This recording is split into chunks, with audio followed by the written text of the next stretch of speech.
Amados, bendiciones, qué gusto saludarles. Les doy la más cordial bienvenida a este tiempo de oración escritural. Cuando oramos la palabra, estamos orando el propósito y la voluntad de Dios. Cuando oramos la palabra, nosotros prácticamente nos estamos haciendo partícipes de ese propósito y de esa voluntad que Dios ha establecido para nosotros los seres humanos. Cuando oramos la palabra, no le permitimos a nuestra mente que divague a nuestros propósitos de oración, sino que oramos la oración escritural, una oración que se acerca mucho a lo que es la voluntad de Dios. Así puede que bienvenidos. Hoy vamos a tomar el texto bíblico del Evangelio de Marcos. Marcos capítulo 3, del verso 13 al verso número 19. Y dice así la palabra del Señor. Después subió al monte y llamó así a los que él quiso y vinieron a él. Y estableció a 12 para que estuviesen con él y para enviarlos a predicar. Y que tuviesen autoridad para sanar enfermedades y para echar fuera demonios. A Simón, a quien puso por sobrenombre Pedro. A Jacobo, hijo de Zebedeo, y a Juan, hermano de Jacobo, a quienes apellidó Boanerges. Esto es, hijos del trueno. A Andrés, a Felipe, a Bartolomé, a Mateo, a Tomás, a Jacobo, hijo de Alfeo, a Tadeo, a Simón el cananista y a Judas Iscariote, el que le entregó, y vinieron a casa. Esta es la lectura para el día de hoy. Les invito a que hagamos una breve oración para dar inicio y estaremos dándole una interpretación a esta palabra. Amado Dios, en el nombre de Jesús te damos a ti la gloria, la honra, la alabanza, la adoración, porque solo a ti te pertenecen. Te damos gracias, Señor, por estos espacios que tú nos permites en tu corazón, en tu espíritu, en la dimensión tuya, Señor. Y sé, Padre, la gloria que tú bendices nuestras vidas a través de tu palabra y que tú nos direccionas y nos capacitas para la labor que tenemos por delante. Señor, en tus manos quedamos para hacer esta nuestra oración escritural, para poder cumplir el propósito al cual tú nos has llamado, Señor. En el nombre de Cristo Jesús, gracias, Señor, también por los que ya llegamos, por los que vendrán en camino, por los que llegarán, Señor mío, a través de esta plataforma, a unirse, Señor, para hacer esta oración que tú nos has enseñado. En el nombre de Jesús, gracias, Señor. Amén y amén. Bien, amados, para quienes ingresan, la cita bíblica que nos corresponde el día de hoy está en el Evangelio de Marcos, capítulo 3, del verso 13 al 19, con el título Elección de los 12 apóstoles. Esa elección unilateral, solamente por parte de Dios, elección unilateral de una sola vía. Dios quiso escoger a 12 hombres de entre tantos que había en la época, de entre muchos. Y se puede decir que es nuevamente la confianza que Dios deposita en el ser humano. Esa confianza que solo Él podría tenerse para consigo mismo. Quiso depositar de lo más precioso que Él tiene en su reino entre nosotros los seres humanos, seres mortales, seres finitos, seres débiles, seres muy frágiles y también inconstantes, pero Dios se la jugó toda, como se dice en el ardor popular, para poder cambiar a la raza humana. Es que Dios lo sabe muy bien, que el evangelio cobra vida cuando lo predica un pecador arrepentido. Vuelvo y le repito esa frase. El evangelio cobra vida cuando lo predica un pecador arrepentido. Y eso somos nosotros. Eso somos nosotros. Dios nos escogió para eso, para primeramente cambiar nuestra vida, para transformarla. Dios nos escogió para demostrar su grandeza, su soberanía en nosotros. Dios nos escogió para recuperar lo que se perdió en el huerto del Edén por la desobediencia. En Cristo Jesús, Él nos quiere devolver a nosotros, los que fuimos elegidos por teocracia, por su decisión, para poder entender y volver nuevamente al diseño original, como Dios hizo con Adán y con Eva. Él quiere hacerlo con nosotros a través de su Hijo amado Jesús de Nazaret. Entonces, cuando se habla de la elección, dice que el Señor Jesús pasó toda la noche orando, porque era definitivamente muy importante que las personas que le fueran a acompañar en el ministerio fueran personas que Dios se las asignara, que Dios se los entregara, que Dios mismo le dijera quiénes eran. Acordémonos que el Señor Jesús en su carne estaba limitado. Él como ser humano estaba limitado. Él se puso en la misma condición de nosotros. Por eso Él pasa la noche orando. Y cuando está orando, quiero que por favor ustedes observen en el Evangelio de Juan, capítulo 17, y ahí vamos a ver el poder que hay en la oración para tomar decisiones. Dice el versículo número 1 en adelante del capítulo 17 de Juan. Dice, estas cosas habló Jesús y levantando los ojos al cielo dijo, Padre, la hora ha llegado. Glorifica a tu Hijo para que también tu Hijo te glorifique a ti. Verso 2. Como le has dado potestad sobre toda carne, para que dé vida eterna a todos los que le diste. Y esta es la vida eterna, que te conozcan a ti, el único Dios verdadero, y a Jesucristo a quien has enviado. Yo te he glorificado en la tierra, he acabado la obra que me diste que hiciese. Ahora pues, Padre, glorifícame tú al lado tuyo con aquella gloria que tuve contigo antes que el mundo fuese. Verso 6, ahí quería llegar, dice, he manifestado tu nombre a los hombres que del mundo me diste. Tuyos eran y me los diste y han guardado tu palabra. Y ahora han conocido que todas las cosas que me has dado proceden de ti. Por esa razón el Señor Jesús pasó toda la noche orando para hacer la lección, para no equivocarse, porque él necesitaba hombres que estuvieran a su lado para poderlos entrenar, para poderlos capacitar y para poderlos comisionar para que hicieran la obra que él ya había comenzado. A eso venía él. Él no venía solamente a sanar, a liberar, a bendecir a la gente, porque para él eso es lo que a él le gusta y le fascina hacer. Pero él no se iba a poder quedar con nosotros toda la vida.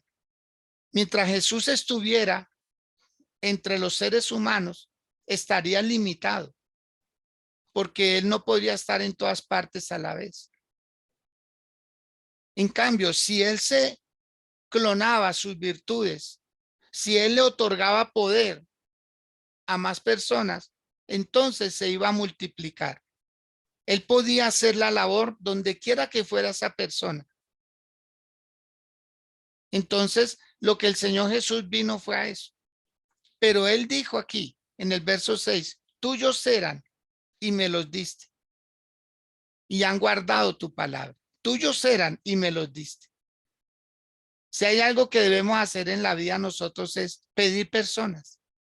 Pedir personas porque las vamos a necesitar para cumplir la labor. Cuando vamos a una casa, cuando entramos y hacemos una red de alcance, cuando hacemos un grupo familiar, cuando le compartimos el evangelio a alguien, estamos cumpliendo la gran comisión. Estamos haciendo que el Señor Jesús sea conocido en más lugares, en más personas, y las personas sean transformadas y cambiadas. Devolvámonos por favor a Marcos capítulo 3 nuevamente para poder comprender todo lo que el Señor hizo. Entonces, cuando Jesús pasa la noche orando, Dice, después subió al monte y llamó así a los que él quiso y vinieron a él. Entonces notemos que da la sensación de que Jesús los escogió al azar. Quizá en ese momento, para muchos, Jesús los escogió al azar porque no lo vieron orar, porque no lo vieron que él pasó toda una noche, porque era necesario no equivocarse en las personas que iba a necesitar para que recibieran de primera mano de parte de él la autoridad, la unción, el poder y las directrices de seguir haciendo la obra que Jesús vino, la que él vino a hacer. Entonces, dice ahí que los llamó para que vinieran, estuvieran con él. Antiguamente había una costumbre y era que cuando a alguien lo escogían para ser discípulo, prácticamente lo llamaban un estudiante. A esos discípulos antiguamente se les llamaba estudiantes. La palabra discípulo se vino a conocer fue con el Señor Jesús. La palabra discípulo viene de disciplina. Alguien que tiene disciplina, alguien que es educado en una o para una tarea, que es enseñado en algo muy particular.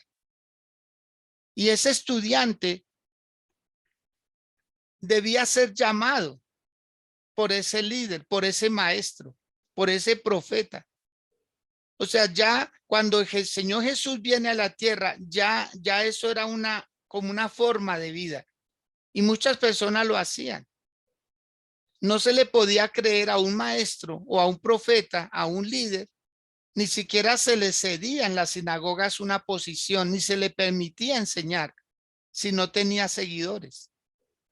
Por eso el Señor Jesús pasa toda la noche orando y dice, Señor, yo necesito a 12 hombres para poder cumplir la tarea que me comisionaste. O sea, solos no podemos, mis amados. Por favor, usted es muy importante en la obra del Señor. Quizá usted de pronto está creyendo en Dios para su salvación, pero el Señor lo necesita a usted para salvarlo y para que a través suyo usted pueda ayudar a que el evangelio llegue más lejos, llegue a más personas. Entonces, cuando uno está negándose a cumplir el propósito de Dios, uno está omitiendo una orden que ya está establecida. Y todo lo podemos hacer sin excepción. El ciego puede predicar de la palabra, el sordo puede predicar de la palabra, el mudo puede predicar de la palabra. El parapléjico puede predicar y lo hemos visto. Hemos visto personas con otras capacidades, inhabilitados de alguna parte de su cuerpo, pero logran cumplirle a Dios con el propósito que Él estableció para ellos. Entonces, cuando Jesús llama a estos estudiantes, ellos tenían que tomar la decisión de su vida porque dependía dejar sus trabajos, dependía dejar su hogar temporalmente, dependía empezar a seguir y dormir donde durmiera el líder que lo llamó, comer lo que comiera el líder que lo llamó, dependía de él, prácticamente empezaba a trabajar para él, entre comillas, empezaba a hacer un trabajo para él. Y el Señor Jesús llama a varias personas, entre ellos a Simón, que después el Señor Jesús le cambió el nombre por Pedro. Simón, hijo de Jonás. Después llama a Jacobo, hijo de Zebedeo, y a Juan, su hermano, a quienes apellidó Boanerges, que quiere decir hijos del trueno, porque ellos eran muy temperamentales. Al apóstol Juan lo vemos hablar del amor, lo vemos hablar aparentemente como muy sentimentalmente, pero es que él cambió bastante. Acordémonos que él fue uno de los que le dijo al Señor Jesús cuando no lo quisieron recibir en una ciudad. Él fue el que dijo con su hermano Jacobo, dijo, ¿quieres que hagamos que descienda fuego del cielo y consuma a todas estas personas? El Señor Jesús los reprende y les dice, ¿de qué espíritu son ustedes? Yo no vine a destruir, yo vine a salvar, yo vine a ayudar. Yo no vine a eso, a destruir la gente. Entonces, notemos que él era un hombre muy temperamental, pero el cambio fue tan fenomenal que empezó a hablar acerca del amor. Él fue el que se recostó al lado del Señor Jesús cuando estaba en la mesa, en la cena. Él fue el que empezó a amar al Señor de una manera extraordinaria, pero no siempre fue así. Él no era una persona delicada ni sentimental, no, para nada. Al contrario, tenía un carácter muy fuerte y un temperamento igual. Dice que también llamó a Andrés. Andrés, que era el hermano del Señor de Pedro. Andrés, que eran pescadores. Acordémonos que Andrés antes seguía a Juan el Bautista. Él era un seguidor de Juan el Bautista. O sea, Andrés era una persona determinada, pero él era un pescador. Y cuando llegó Juan el Bautista, él empezó a seguir a Juan porque él quería algo. Andrés es esa persona, el tipo de personas que dicen, no, yo sé que estoy buscando la verdad, y cuando uno está buscando la verdad, uno termina a los pies de Cristo Jesús porque Él es la verdad. Y él sabía que hombres enviados de parte de Dios la tenían. Por eso cuando conoce a Jesús por boca de Juan el Bautista, ¿qué hace Andrés? Deja a Juan el Bautista y empieza a seguir a Jesús. Porque a nosotros no nos conviene ni nos interesa seguir a hombres, aunque a través de hombres Dios nos está hablando, aunque a través de hombres Dios planeó la salvación. Pero la autoridad suprema sigue siendo el Señor Jesucristo. Sigue siendo el Cristo de la gloria. Sigue siendo Él. Como dice el libro de Hebreos, puesto los ojos en Jesús, el autor y el consumador de la fe. Entonces Andrés era un hombre muy particular. Y él fue el que llevó a ese muchacho al lado de Jesús con los 5 panes y los 2 peces. Andrés fue esa persona que siempre era recursiva. Él buscaba y daba soluciones, pero aún así necesitaba del Señor. También se habla de Felipe, se habla de Bartolomé. Bartolomé es el mismo Natanael, aquel hombre que dudó del Señor Jesús, aquel hombre que se atrevió a decir cuando supo que Jesús era de Belén.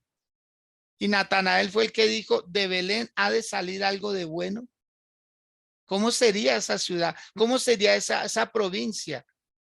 ¿De Belén puede salir algo bueno? Y Jesús le dice, Natanael, cuando tú estabas debajo de la higuera, yo te vi. Y eso asombra a Natanael de tal manera que dice, ¿de dónde me conoces? Dice, sí, cuando estabas debajo de la higuera, yo te vi. Yo te vi. O sea, Dios usó su don de ciencia, y eso asombró a Natanael o hacia a Bartolomé, y quedó asombrado y dijo, Señor, te seguiré a donde quiera que vayas. Y fue un seguidor del Señor Jesús. ¿Qué decir de Mateo? El publicano, el que cobraba impuestos, el que usaba de astucias para quitarle a las personas. Era esa persona que no era compasiva, no era misericordiosa. Él era el estilo de Zaqueo, que se llenaron de dinero a costillas o a costa de quitarle dinero a la gente. Era una manera como legal. O sea, era un judío trabajando para Roma. Pero la condición era lo que logre sacar por encima de lo que nos corresponde a nosotros es tuyo. Así pues de que le tocaba usar muchas maniobras, falsear, alterar los números para poderse quedar con algo, o si no, no ganaba nada. ¿Cómo sería de odiado Mateo? ¿Cómo sería de odiado por todos? Y pensar que iba a empezar a andar al lado de 11 hombres con a los cuales él también en algún momento les había cobrado más de la cuenta. Pero el Señor Jesús escogió a Mateo porque lo podía usar. Lo que lo podía usar. Nuestro gran problema está en que nosotros queremos que solo lleguen personas buenas al evangelio. Solo personas buenas que no den qué hacer, que no sean problemáticas, que no sean pendencieros, que no sean ladrones. Nosotros queremos solo personas buenitas. Pero resulta que Dios trabaja con todos. Dios trabaja con todos. Acordémonos de la mujer samaritana. Una mujer quitamaridos. Una mujer prostituta. Una mujer que no era querida por nadie. Y se la gana el Señor Jesús para él. Le logra revelar quién era él. Y dice que ella se va por toda Samaria. Y le dice a todos los hombres, vengan, vengan porque aquí está el Cristo de la gloria. Y dice que Samaria, toda Samaria creyó en Jesús por la palabra de ella. El Señor Jesús puede usar a cualquier persona para predicar su evangelio. Y ahí estamos viendo a Mateo, un publicano, un estafador. Y el Señor lo llamó y lo escogió y lo transformó. También está Tomás. Tomás era el tipo de persona incrédula. Siempre está poniendo en tela de juicio lo que dicen los demás. Siempre está ahí como dudando. Él es esa clase de persona, a dudar. Pero aún los que dudan, cuando termina creyendo, ¡ay, qué maravilla! Porque Tomás fue el que cuando Jesús resucitó y llegó donde estaban los discípulos, él no estaba. Ese día él no fue a culto. Ese día él no estuvo ahí. Por eso cuando los demás discípulos le dicen, el Señor vino, Tomás fue el que dijo, hasta que yo no meta mi dedo en el hueco de sus manos y mi puño en su costado, por donde le sacaron sangre y agua, el soldado que clavó la lanza, ¿cómo sería de grande ese hueco que estaba en el cuerpo de Jesús? Que Tomás dijo, hasta que no meta mi puño allá, no creeré. Y dice que 8 días después Jesús volvió y le dice, Tomás, ven tu mano, mete tu dedo acá en mis manos. Ven tu puño, mete tu puño aquí en mi costado y no seas incrédulo, sino creyente. El Señor Jesús es el que convence a la gente. El Señor Jesús es el que transforma al incrédulo en creyente. Y le fue útil, le fue útil. También está Jacobo, hijo de Alfeo. O sea, hubo varios Jacobos, porque había nombres de pila. En el tiempo del Señor Jesús, él no era el único que se llamaba Jesús. Había más niños con nombre Jesús, pero ninguno como él, ninguno como el Señor Jesús. También estaba Tadeo, estaba Simón el cananista, quien se cree que era un exguerrillero. Probablemente cuando Jesús lo llama, él tenía algún arma, puede ser una lanza, puede ser un hacha, algún arma, porque los cananistas eran personas que defendían como a un pueblo, a los indefensos. Él era una persona como de aquellos que quieren traer libertad a la fuerza. Son aquellos que hacen justicia por mano propia. Ese era Simón el cananista. Pero cuando el Señor Jesús lo llama, él deja de ser un guerrillero. Él deja de ser una persona que hacía justicia por su propia mano. O sea, son muy particulares cada uno de los 12 apóstoles que llamó el Señor Jesús. No siempre se llamaron apóstoles. Al principio eran estudiantes. Después el Señor Jesús los llamó discípulos. Y después ya fueron llamados apóstoles. Porque era necesario que los que quisieran enseñar del Señor Jesús hubieran estado con él para poder tener ese calificativo, apóstoles. Y Judas Iscariote, el último. Se le decía Judas Iscariote porque había una provincia con un nombre muy similar a Iscariote, que era una provincia cercana. No recuerdo en este momento el nombre. ¿De dónde es que sale el apellido de Judas? Pero es necesario que nosotros podamos comprender hasta dónde el mismo Señor hace tantas cosas y escoge a las personas para nosotros, personas que no califican, porque nosotros somos muy dados a nuestro parecer, a quien nos guste, lo colocamos en ciertos lugares de privilegio, aunque no reúnan los requisitos, pero nosotros somos dados a eso, ¿sí? Somos dados a decir,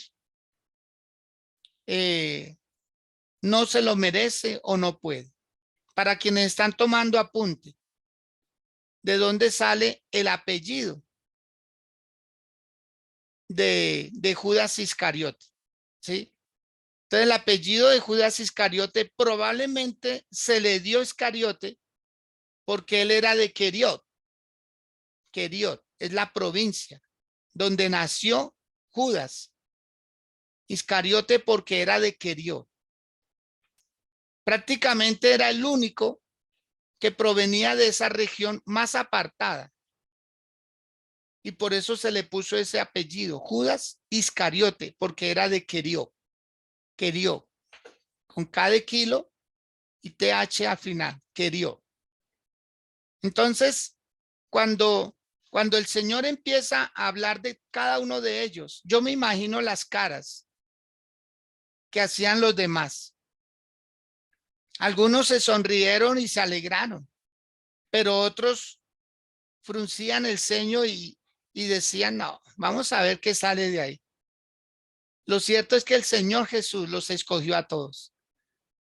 Judas Iscariote no comenzó siendo malo. Él se volvió malo después, porque él también, él robaba. Claro, él robaba. Él era un ladrón normal. Pero cuando el Señor Jesús le asigna la tesorería, entonces le entra la codicia. Le entra la codicia. Entonces cuando ve grandes sumas de dinero, cambia el concepto del Señor Jesús. Él pasó de ser estudiante prácticamente a ser un astuto, porque él sustraía del dinero, porque él se quedaba con una parte. Pero ¿cómo sería la cantidad de ingresos que tenía el Señor Jesús a través de sus milagros, de las ofrendas, de todo lo que le daban, que alcanzaba para que él se quedara con una parte y no faltara? Porque nunca se ve que faltara, que le hubiera faltado algo al Señor Jesús. Entonces el Señor Jesús, cuando los llama, él prácticamente está adquiriendo un doble compromiso. Primero, con los sacerdotes de la ley. Todo lo que tenía que ver con la religiosidad de aquel tiempo. Él ya tenía que mostrar. Él tenía a 12 personas y ninguno de ellos tenía algo que ver con el templo. En absoluto, para nada. Ninguno. Ninguno era un sacerdote, ni hijo de sacerdote, ni profeta, nada. Ninguno de ellos. Todos eran personas comunes y corrientes. Si quiere, levante ahí su manito un poquito y diga, como yo, como yo. Nada que ver con el templo, nada que ver con la palabra, nada que ver con un cargo que lo acercara, para nada. Todos eran normales, comunes y corrientes. Eso, hay como Miriam de Ramírez que puso una manito y dijo, como yo, como yo. Si quiere usted también ponga una manito. Si quiere usted también diga, sí, como yo, como yo. O sea, el describirles una parte de lo que cada uno de ellos era, es para que nosotros nos demos cuenta que cualquier persona puede ser útil en las manos del Señor. Cualquier persona. Como alguien dice en las redes sociales, Dios no necesita personas preparadas. Dios prepara a los que Él escoge. Él nos prepara porque entrar al evangelio, mire, a Dios no le sirve nada de lo que traigamos del mundo. Al contrario,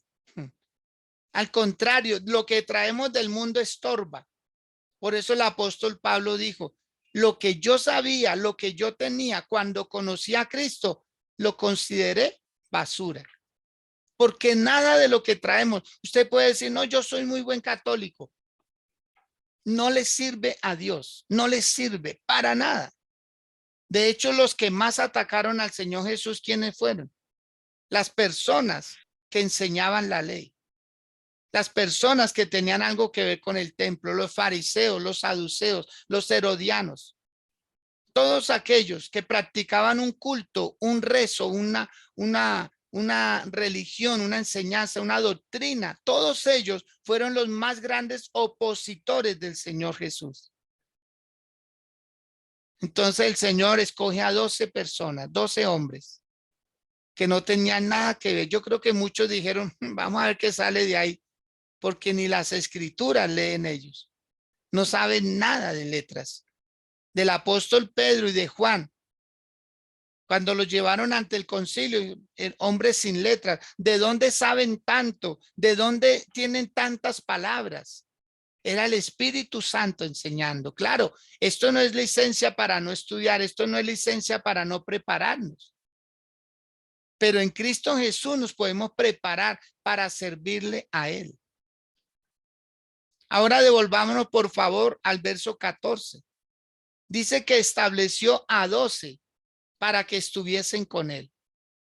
Todo lo que tenían que hacer los estudiantes de la época era estar con el maestro, someterse. Era una aventura.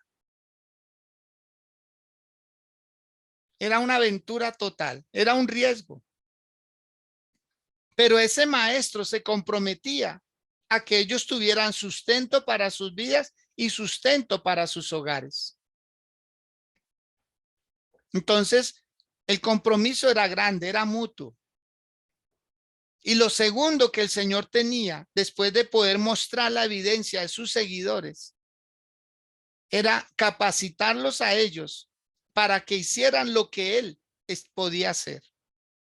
Por eso dice que los estableció para que estuvieran con Él y luego para enviarlos a predicar. En el verso 15 está el clima de esta enseñanza. Dice, y para que tuviesen autoridad para sanar enfermedades y para echar fuera demonios. Esa era como el objetivo del Señor Jesús, que estuvieran con Él, prepararlos, entrenarlos, capacitarlos y después enviarlos. Por eso en el libro de Lucas se habla acerca de esta gran comisión, Lucas capítulo 10, usted lo puede corroborar y puede darse cuenta que habla acerca de la misión de los 70, pero para el Señor Jesús siempre fueron sus 12. Dentro de los 70 mandó a los 12 y les dijo, vayan y prediquen el evangelio. Prediquen el evangelio. Y cuando los discípulos vuelven, dice el verso 17 de Lucas capítulo 10. Dice, volvieron los 70 con gozo diciendo, Señor, aún los demonios se nos sujetan en tu nombre. Ahí estaba el cumplimiento de lo que Jesús quería hacer, de lo que el Señor quería hacer. En el verso 21 dice, en aquella misma hora Jesús se regocijó en el Espíritu y dijo, yo te alabo, oh Padre, Señor del cielo y de la tierra, porque escondiste estas cosas de los sabios y de los entendidos y las has revelado a los niños. Sí, Padre, porque así te agradó. O sea, ¿qué es lo que le alegra el corazón a Jesús, a Dios? Que nosotros hagamos lo que Él nos mandó a hacer.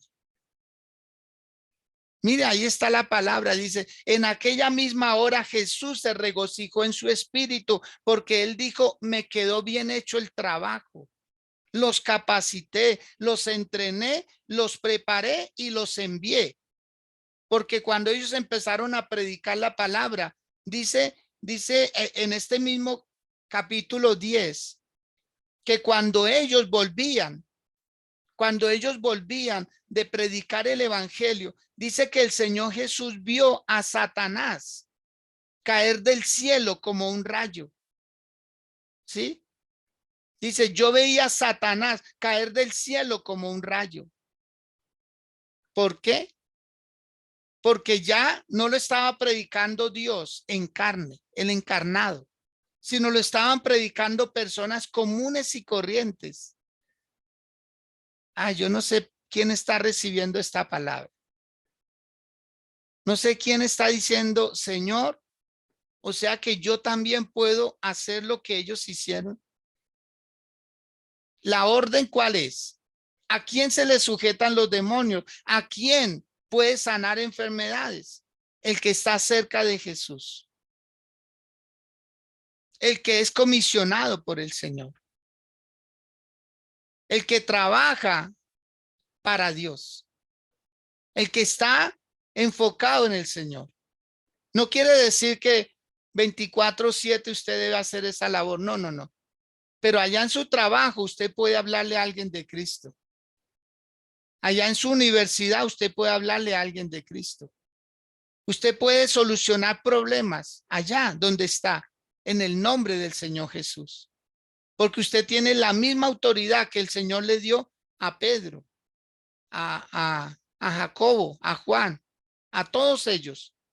Y dice que fueron y sanaron enfermos, limpiaron leprosos, resucitaron muertos. Y eso fue lo que le alegró el corazón a Dios. Por eso quiero invitarle con esta palabra a que hoy, ahí donde usted se encuentra, le pueda decir al Señor, Señor, qué honor tan grande. Y yo que creí que me iba a quedar aquí detrás de una máquina cosiendo. Y yo creí que me iba a quedar aquí detrás de un vehículo, de una cabrilla, para conducir un vehículo. Yo creí que mi vida era esto. Yo que creí que mi vida era cumplir un horario en un lugar. Yo creí que era solamente eso, que yo tenía que ir al culto, no más. No tenía ninguna otra obligación con Dios. Oh Señor, mire para cuánto nos escogió Él. Usted puede sanar a un enfermo que esté a su lado. Alguien que lo busque a usted. Casi siempre las personas que no conocen del Señor nos buscan a nosotros y nos piden una oración. Lo hemos visto. Hemos visto aquellos dos niños que estuvieron en la UCI. Aquellos dos niños. Aquellos pequeños que nosotros nos dimos a la tarea de orar. Y hoy en día esos niños están sanos. Están sanitos. Gracias a Dios por eso.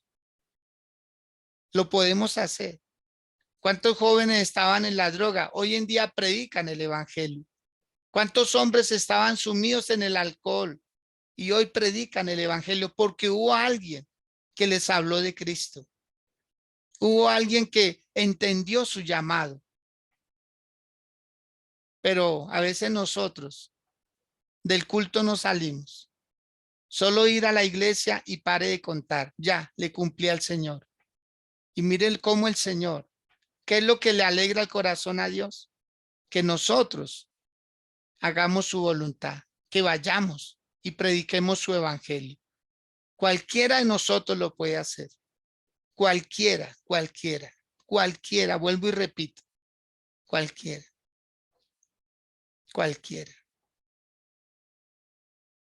Por favor, incline su rostro. Si puede hacerlo ahí donde se encuentra.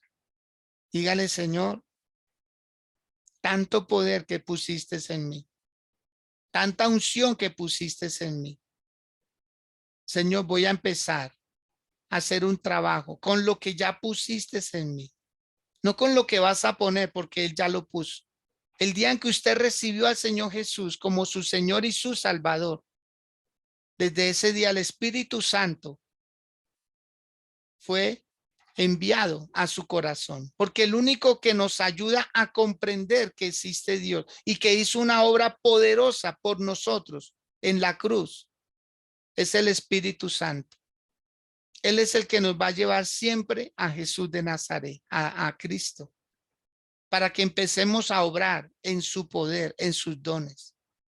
Y me atrevo a creer que usted debe tener ese don para sanar a los enfermos, ese don para liberar a los oprimidos, ese don para darle un propósito de vida a las personas que no lo tienen. Y hoy usted puede usar esta palabra y decirle, Señor, gracias por creer en mí, gracias por confiar en mí.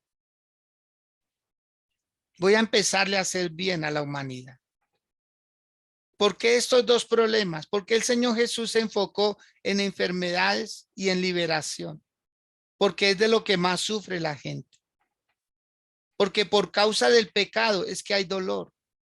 Por causa del pecado es que hay enfermedades. Por causa del pecado es que hay ataduras espirituales. Y en nosotros radica ese poder. Está ese poder. ¿Cómo saberlo? Hay que empezar a trabajar en ello. Alguien dijo, si yo oro por un muerto y no resucita, no es mi culpa. Yo oré. Pero si yo oro por un muerto y resucita, no es mi gloria, es la gloria de Dios. Nuestro deber es cumplir lo que el Señor dijo. Orar y declarar sano al enfermo, declarar libre al oprimido. Esa es toda nuestra tarea. En pocas palabras, lo posible lo hacemos nosotros, lo imposible lo hace Dios. Es trabajar en equipo con el Señor. Él no nos va a dejar solos. Él no nos va a dejar solos. Nunca ha sido su intención. En el mismo libro de Marcos, capítulo 16, en este capítulo 16, el versículo número 20, dice, y ellos saliendo predicaron en todas partes, ayudándoles el Señor y confirmando la palabra con las señales que la seguían. El Señor vaya a nuestro lado para que lo que oremos se cumpla. Para que lo que declaremos, el Señor no va a dejar caer a tierra nuestras palabras, nuestras declaraciones. Dígale, Señor, gracias por confiar en mí. Gracias por depositar en mí tanto que sin haber estudiado medicina pueda sanar enfermos. Que sin haber estado en una escuela, Señor mío, una capacitación diferente, tú me capacitas, tú me entrenas. Y cada mañana hablas a mi corazón, hablas a mi espíritu y me dices que dentro de mí pusiste algo muy valioso, una unción, un poder, una autoridad para poder hacer que muchos estén mejor en el nombre de Jesús. Yo bendigo sus vidas, les bendigo sus vidas. Bendigo su vida, Judy Naranjo. Bendigo la vida de su esposo, Rafael, la vida de sus hijos, en el nombre de Jesús de Nazaret. Bendigo su vida, Sonia Niño, la vida de su esposo. Bendigo sus propósitos, sus intenciones. En el nombre de Jesús de Nazaret, que puedan cumplirle a Dios, así como Dios les ha cumplido a ustedes. Luz Nidia Bendaño. Dios bendiga su vida. Bendigo su vida, bendigo su hogar, bendigo sus propósitos en Dios. Bendigo su vida, Miriam. Bendigo la vida de su esposo, Denny, de su hija María, en el nombre de Cristo Jesús de Nazaret, para que sigan cumpliendo el propósito que Dios estableció para ustedes. Bendigo su vida, Marta Sastre, la vida de sus 3 hijas, de Tatiana, de Ivonne, de María Fernanda, de sus nietos. Bendigo sus propósitos, su intención en Dios. Bendigo su vida, Luz Clelia Plazas, la vida de su hija Magali, la vida de su hija Janet, la vida de su hija Annie, de Ingrid. Bendigo sus vidas. Bendigo la vida de sus yernos, de sus nietos, en el nombre de Cristo Jesús de Nazaret, que puedan cumplir el propósito para el cual Dios les llamó. Bendigo su vida, Sandra Casallas, la vida de su esposo, Nicolás, la vida de Yair, su hijo, de Angélica, su hija, de sus nietos, en el nombre de Jesús de Nazaret. Les bendigo para que puedan cumplir la labor a la cual Dios les llamó. Bendigo su vida, Ana Quintero. Bendigo la vida de sus 3 hijos, de Angie, de Nicolás, de Dayana, en el nombre de Jesús de Nazaret. Que cada día puedan cumplir el propósito. Y su testimonio hará que ellos crean y confíen en el Señor. Bendigo su vida, Lady Cifuentes. La vida de su esposo, Jonathan, de su hijo Jerónimo. Porque el propósito, Dios sí o sí lo va a cumplir en su vida y lo está haciendo. Como dice el Salmo 138, Jehová cumplirá su propósito en mí. Y lo está haciendo. Dios es fiel. Bendigo su vida, Lucía Rosero, la vida de sus hijos. Declaro en el nombre de Cristo Jesús que hay bendición para su vida, para su casa. Bendigo su vida, Mónica Niño, la vida de sus hijos, de Camilo, de Tomás, en el nombre de Cristo Jesús, para que empiecen a ver los resultados, lo que siempre han orado, que lo que han orado con su corazón lo vean con sus ojos materializado, que no caigan a tierra ninguna de las buenas palabras que Dios ha declarado a favor de ustedes.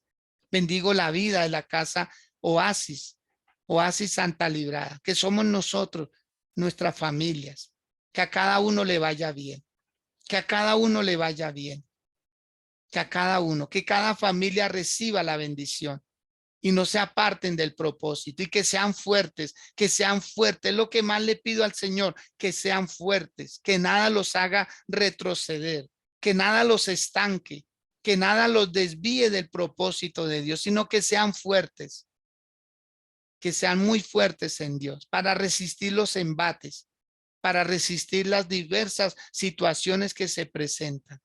En el nombre de Cristo Jesús. Señor, gracias. Señor, gracias por todo. En tus manos quedamos. Amén y amén. Sandrita Casallas, bendiciones. Tenga la bondad. Prende su micrófono, nos saluda. Y bueno, nos dicen que ayuda esta palabra. Buenos días, mi pastor. Buenos días a todos. Bendiciones. Amén. Una palabra muy edificante y bueno, darle gracias al Señor porque somos de los llamados y de los escogidos. Tener ese privilegio es algo muy hermoso. Algo que yo decía ahorita, decía, bueno, ellos no eran letrados y no sabían mucho en el mundo, o sea, en su mundo donde vivían, sabían su oficio. Pero cuando llegaron al Señor, allí aprendieron, allí se dispusieron, allí obedecieron, que fue lo más importante, y por eso vieron los resultados. Por eso Jesús pudo ver los resultados en ellos. Con todo y su carácter y con todo y su manera de ser, con toda y su diferencia, dice mi pastor, aprendamos a vivir con la diferencia de los demás y yo creo que es algo muy importante. No todos somos del mismo molde, no todos amamos al Señor de la misma manera o le demostramos el amor de la misma manera. Lo importante es eso, simplemente que nosotros estemos seguros y sepamos que al Dios que amamos y al Dios que le servimos, ese mismo Dios nos va a capacitar, dejarnos enseñar, querer aprender, porque es importante eso. Yo a veces hablo con personas y dicen, es que yo no sé cómo orar, yo no sé cómo predicar el evangelio. Para eso está Escala, para eso está el congregarnos, para eso están los ayunos, para eso están las vigilias. En cada momento que nosotros vayamos, vamos a recibir y vamos a aprender. Y lo más importante es que ese espíritu se va a impregnar en nosotros y se nos va a hacer mucho más fácil, por decirlo entre comillas, la manera como podemos hacer las cosas. Entonces, no, que seamos determinantes, comprometidos con el llamado del Señor, no con el hombre, sino con el llamado que nos ha hecho, porque todos hemos llamado, todos los que estamos en la plataforma, si estamos aquí es porque Dios nos inquietó y Dios nos tiene un propósito y Dios nos llamó. Entonces, creer en ese llamado y darnos cuenta del privilegio de servirle al Señor, que Él paga muy bien. Bendición, mi pastor, un abracito, gracias por esta palabra, por esta enseñanza y yo sé que esto nos va a ayudar a quitar rumores, unas dudas del corazón. Ay, es que yo no puedo, yo no sé, acabo de llegar a la iglesia. No me interesa. Con nuestro testimonio, con una oración, con un Dios te bendiga, con un abrazo, con un perdón, ya estamos predicando. Bendición, mi pastor. Gracias. Así es. Saludos en la casa. Gracias. Amén, Sandrita. De igual manera por allá. Y decirles algo, ¿qué es predicar el evangelio? Es contar lo que Dios ha hecho en nosotros. Eso es predicar el evangelio. Cuéntele a los demás qué ha hecho Dios en su vida, que lo que ha hecho en su vida lo puede hacer en la vida de otra persona. Amén. Entonces, a compartir ese evangelio hermoso, ya que nos ha hecho tanto bien a nosotros, permitámosle a otros que también sean bendecidos de igual o de una manera más grande. ¿Por qué no? Dios los bendiga, los quiero mucho. Mañana, no olvidemos mañana con la ayuda del Señor, seguir, invitar a alguien para que reciba una palabra refrescante. Bendiciones, que estén muy bien.